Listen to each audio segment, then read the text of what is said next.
of the past history. This is a little bit old data, but anyway, the operation is one of the cause of the major sudden release. But the major sudden release cause is much more with the service and bad installation. So these are the cause of the major sudden release and accident. So we have to take care of the service, that is sure. Then we have to understand what is the A2L and flammability. Historically, ammonia has been exempted from the flammable gas requirements in many standards or regulations. Japanese regulation says it is flammable, but it is exempted from anti-explosion system. Also, European or American requirements exempt the ammonia from these anti-explosion requirements. Then the class 2L was originally proposed to mimic or emulate this flammability of the ammonia to other substances. And what is the most appropriate index that was discussed, and finally we reached the conclusion that the burning velocity is the most appropriate. So these substances are very low burning velocity compared to hydrocarbon or the 152A. But these are the velocity against not moving gas, and the actual velocity is several fold higher than this. So you must be careful. Anyway, I showed the video last time, I think, but anyway, the hydrocarbon or the 152A can propagate the flame horizontally, but ammonia is due to on the ceiling side, so it can slowly spread the flame on the ceiling side, but the R32 is very difficult to spread the flame in horizontal side. Also, the 1234YF or ZE or these substances are not easy to spread the flame horizontal direction. And if you consider the servicing blazing risk, refrigerant should be removed before the blazing, but sometimes this happens. We know this happens.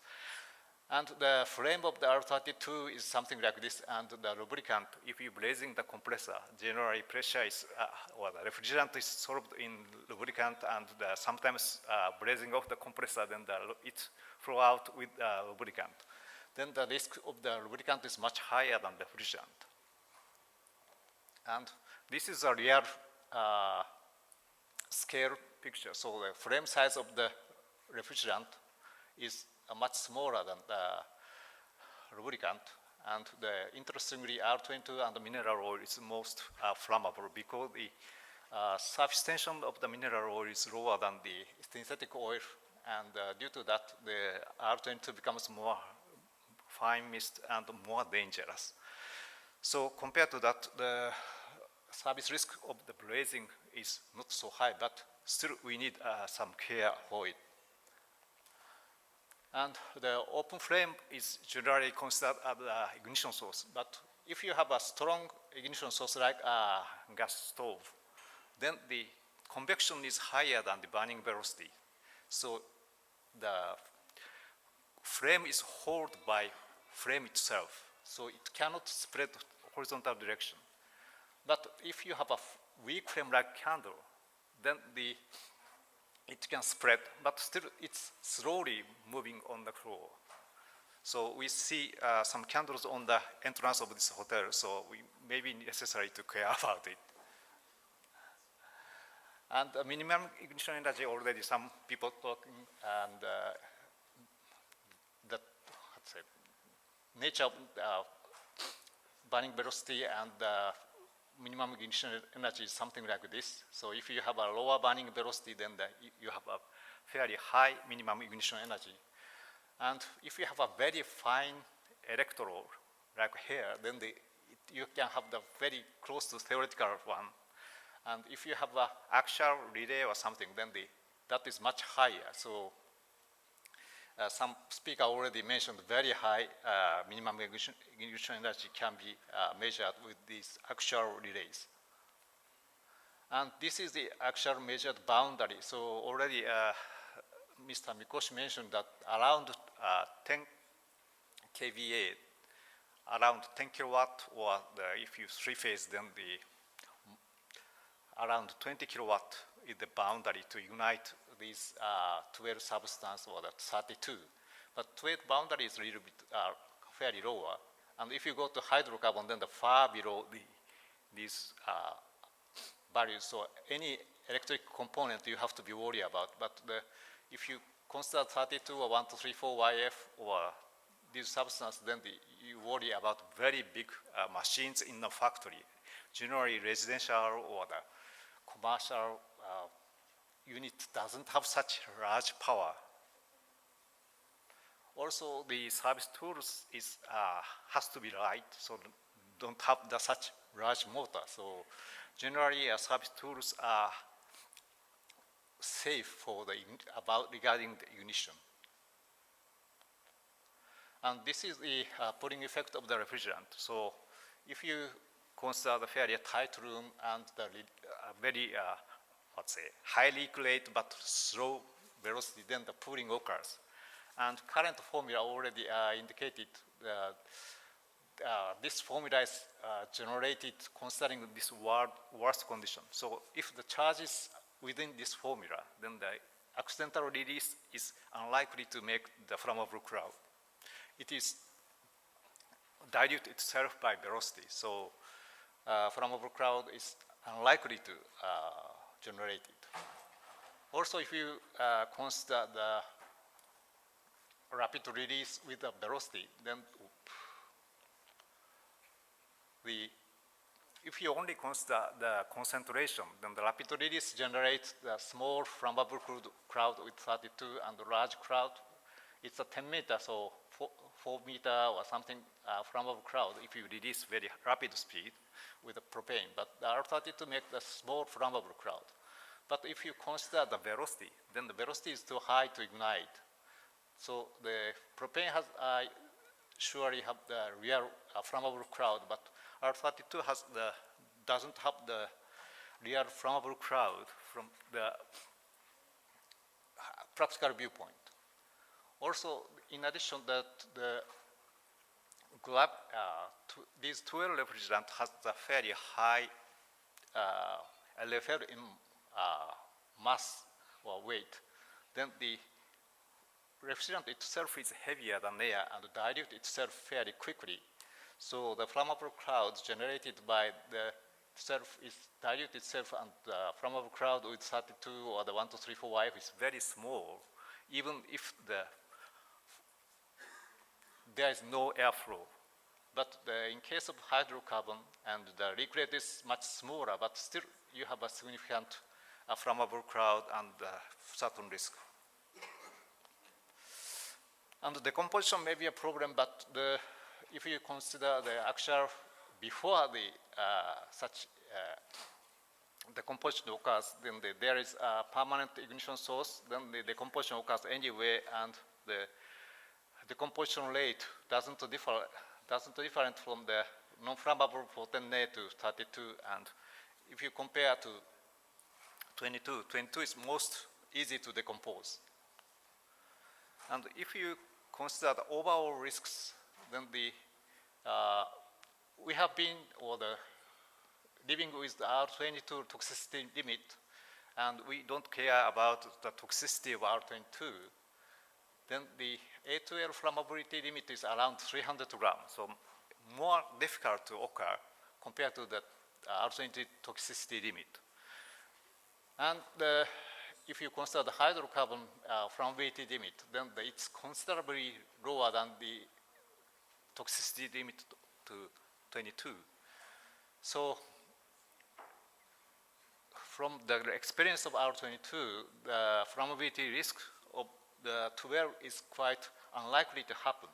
But still, we have to take care of the extreme conditions, like we experienced the toxicity accidents with 22, such as underground machinery room or the piping pits. These very tight and low position, the ignition may happen. But this flammability issue is not so really a big issue for converting from 22 to 32, but actually a lot of issues with HFC is taken care of.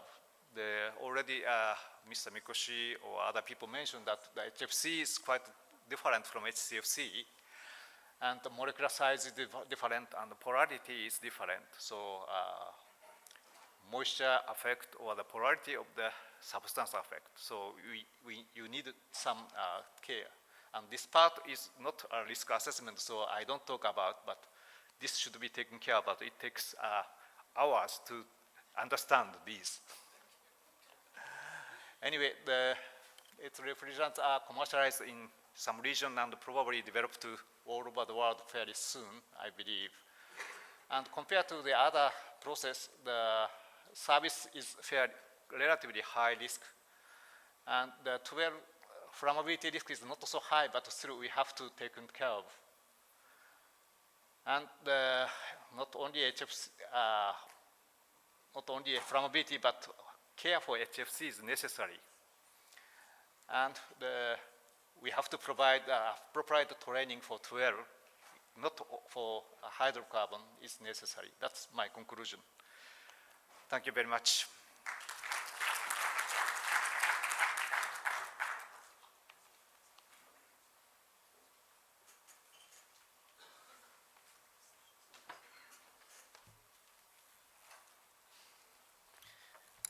So, thank you very much, Kataoka-san, for this summary, and thanks again to all of the speakers for respecting the time very diligently and for giving very interesting presentations about the issues of safety and service. I take away three key messages from all the presentations we heard. The first message, I think, which is very important, is that it cannot be done overnight. The transition needs to be carefully planned and step by step if we move towards low GWP refrigerants. The second message I heard was training, because we heard that most of the accidents occur during service and maintenance, so training is key, contractors are key. And there was one figure which really struck me, which was that in the EU, only 6 to a maximum of 12% of the technicians are properly trained for the use of hydrocarbons, CO2 and ammonia. That's not a lot. And that's the EU, where we have the F-gas regulation already in place. So I think the second message is very important as well, training. And the third one, of course, standards. Standards, be it related to be it related to charge sizes, to installation requirements, to the working environment, etc. Standards are key, they need to be adapted, they are required. Building codes, etc. The whole environment for the use of such refrigerants needs to be ready and needs to be done carefully. So again, it cannot be done overnight. We need to give ourselves time and then it'll work. So thank you very much for everybody for the interesting insights. And we now have 15 minutes, I'm told, more or less, for discussions. So could all the speakers please come to the scene and take a seat, and then we can take questions and answers. Thank you.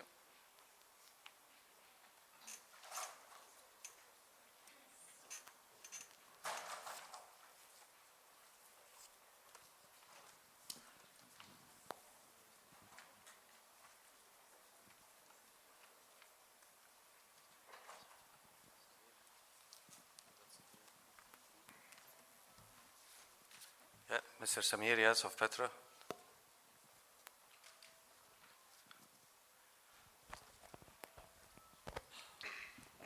Samir from Petra. I have a question to Mr. Rajan from Emerson. You mentioned in your presentation that there is a special components made by Emerson for R290 refrigerants. Are you talking about the compressors or the refrigeration accessories or both?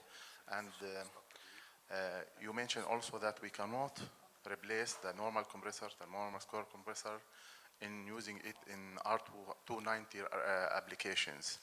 I'm not sure if this is, I got this point or not, because we have did many tests using the normal standard compressors in this. I'm not sure it's working, but maybe it's working with some safety issues. I need you please to clarify this. Okay. Could you wait until we finish because of 5 questions. Dr. Lee, you've got the questions. We'll answer all at the end. Yes, I'm Tinxun Li from China. So I have 2 questions for Mr. Katoka Asami. So I noticed in your presentation,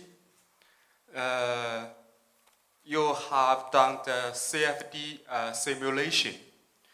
If the propping leak rate is 60 gram per minute, the total flow will get flammable. This is your calculation. But according to our test, the answer is not. So what do you think the difference? The second question is, a lot of tests have been done by you, is mainly on the refrigerant itself. But you have finished the risk assessment about the air conditioner. So what do you think the risk of refrigerant itself and the risk of air conditioner with refrigerant? Do you have test or evaluate air conditioner with propane or with R32? Thank you. Thank you. Third question over there, please. Hello. My name is Jay Kumar. I'm from Emerson. I asked this question specifically from a perspective of Middle East organizations and the manufacturers and industry in the region. You know, the question is to Rajan. The reason because he is representing, participates in a lot of the global forums in alternate refrigerants, and to the rest of the panel members. There's a lot of discussion on R290 and alternate refrigerants in Middle East. Then there's a talk of leapfrogging from R22 to alternate refrigerants, low GWP refrigerants. Given what we just heard in this presentation today, that you just can't switch on to an alternate refrigerant, what do you think would be a realistic timeline that we as regional manufacturers in the Middle East, high ambient countries, need before we can switch to such a refrigerant? Thank you. Fourth question. Yes. Hi, good afternoon. My name is Kapadia. I am from RIM. My question is to Mr. Kasowasa. Sir, we have been hearing you and your company yesterday and today. There are 2 options available in HFCs, R32 and R290.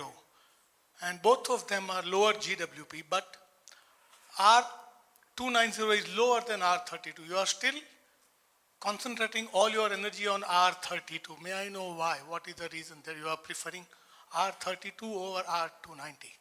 Thank you. Dr. Walid? Dr. Walid Shakroun? Okay, my question to Mr. Olay. We all believe in technology development. I think we have to trust the science that's ahead of us.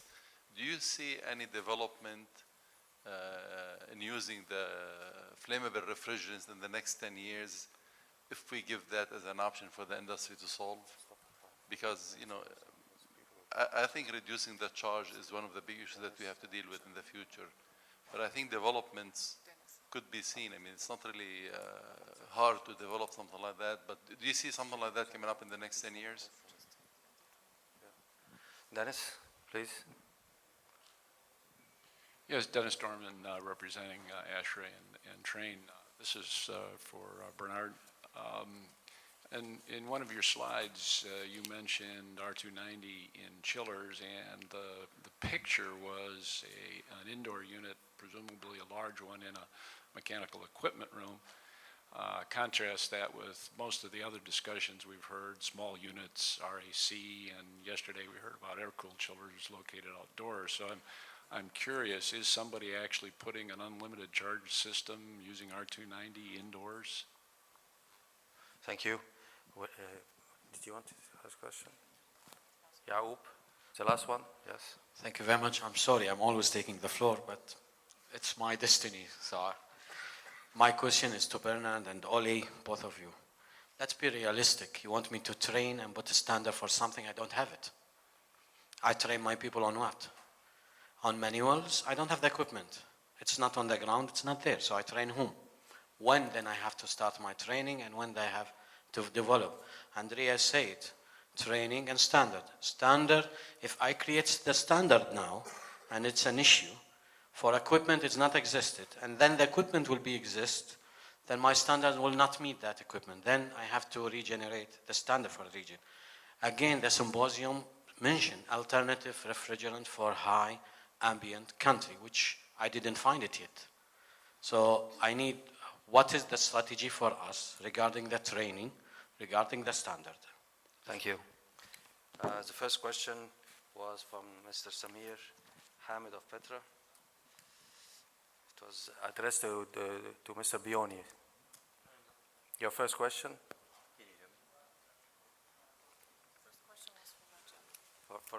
For Dr. Rajan, first question.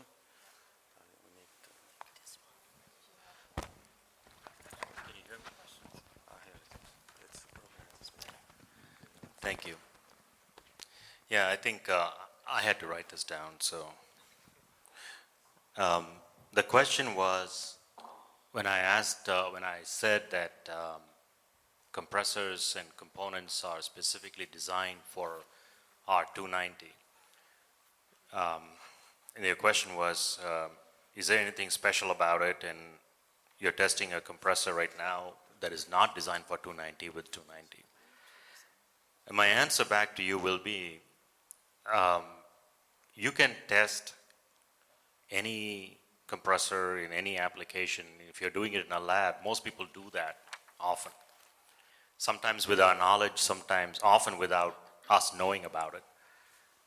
But when we start talking about releasing products and components into production, we have to make sure that the production processes are good, that the quality is good, that the reliability is there, long-term reliability. So, yes, we do subject our R290 compressors that we produce, we subject them to additional processes, additional checks, because as you heard today, leaks are the #1 problem. If the propane does not leak, it never leaks out of the refrigeration system, you won't have an issue. But we know that some of these things can happen, so that's why we try to minimize that.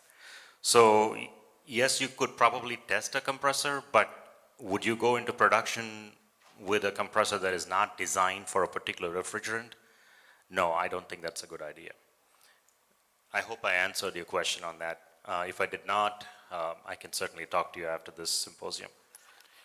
The second question was from Dr. Lee to Mr. Usami Katouk.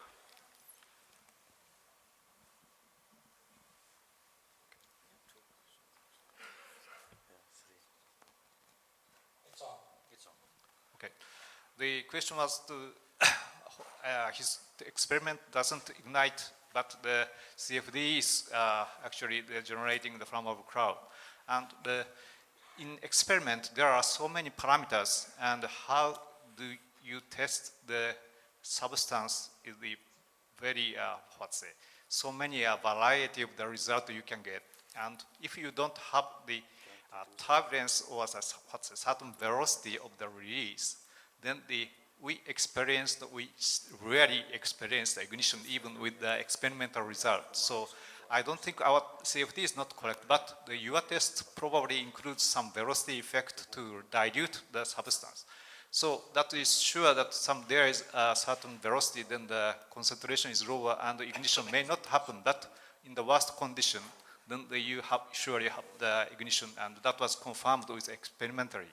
That is the first answer. And the second one is product risk is evaluated, and we evaluate it under the certain type of the product contains quite a lot of the plastic, and it's rarely generate a lot of heat when it is combusted. However, this solid never explode, and the ignition only occurs with the ignition of the unit itself. So compared to that, the flammable refrigerant, especially for 290, risk is quite different. That is my understanding.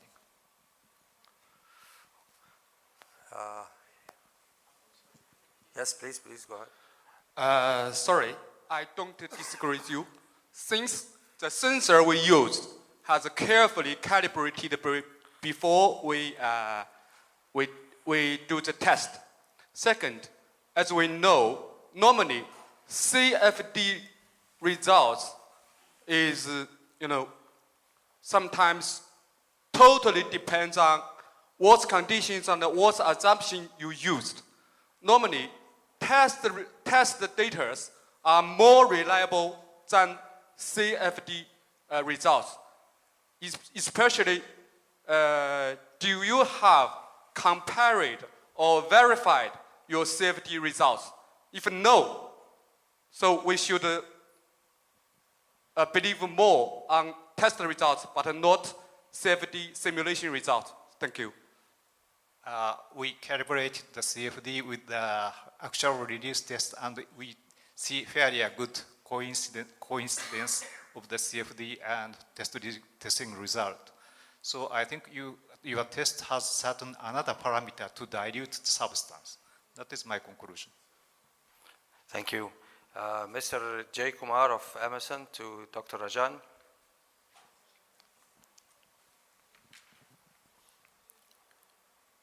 I think the question to remind myself is whether we can do a conversion to R290 by leapfrogging the rest of the world and going straight to 290 in air conditioning applications.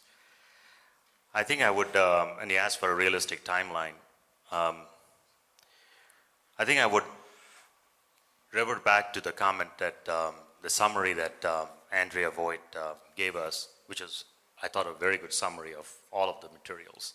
She could have just presented everything in 5 minutes. That summary told you that in Europe, how long have they been using hydrocarbons in Europe? Is it 1 year, 2 years, 3, 5, 10? I think it's much longer. And today, they can claim 10% of the technicians are trained for hydrocarbons. I don't think that that is, as she pointed out, I don't think it's a good number. And before my experience in Western nations, I come from India, so I know how things are done in India. And I can tell you that after this many years in a country like India, we would probably not even be at 10%. It is impossible to get to high numbers. So my answer to you would be, I think it is going to be a challenge for all of us. It cannot be done in 1 year, it cannot be done in 2 years. It's hard for me to predict, but I can tell you, whatever it is that Europe is going through, you can probably multiply it by a factor of 2x, 3x, or even 5x, and then put another safety factor on top of that, and look at your timing. His comment was very good. Where are the standards? Where are the training manuals? But then at the end of that, where are the training schools? Who's going to train them? Do you have everything all completely done? I think it is a challenge, and you have to do the entire thing has to be looked at very, very carefully, and you have to you have to take your time about it. So I cannot give you a year, 5, 10, 15 years, but it's definitely not single digit, 1 or 2 or 3 years. Thank you. The question of Mr. Harish Kapadia to Mr. Katoki-san. My understanding of this question is why you are going to 32 instead of 290. And the answer is we have been really evaluated to 290 almost 15, 20 years ago when the R22 is required to phase out. And at that time, the risk is too high because the quality of the service person is not so good. And still the conclusion doesn't change. And if you consider the current situation of Japan, Japan is refrigerant recovery is mandatory, but we only recovering only 30%. Mr. Sato indicated yesterday. That means 70% of the refrigerant is released at the end of the life. So at this condition, you can use hydrocarbon or not. That is my question, and my answer is no, that is not acceptable in Japan. And for the moment, we have to stick to 32. And if there is a revolutionary method to service, then we can use hydrocarbon. But at that time, we may not need to such substance because there is no leak. Then we don't need to any substance flammable. Thank you very much. Professor Dr. Alicia Kroon question to Oli Nelson. Thank you very much for the question. Being a born optimist, my quick answer is yes. But to elaborate a little more, yesterday we heard from Stephen Jurek that 100 million alternatives have been investigated, and that boiled down to 60. I believe we have exhausted the periodic system, and we will not see any new silver bullet that will solve everything for us. With other words, we know how the refrigerant landscape looks. And then it's a matter of getting wiser, as mentioned by my countryman from Danfoss. We will get wiser, we will learn how to use it, and yes, I believe we will have proper solutions within the next 10 years. If you will allow me just to address Jakub, because he also had a question to me, and I will do that very short, and please don't be offended, but my recommendation will be move from the passenger seat to the driver's seat, try to pursue solutions instead of waiting for them to come to you. Thank you very much. Thank you, Mr. Oli. With those questions and the answers, one last question. Do we have time? Yes? Okay, short one. Please. Yes, the one for the chiller, I believe, right? I think it was a question about the timeline for switch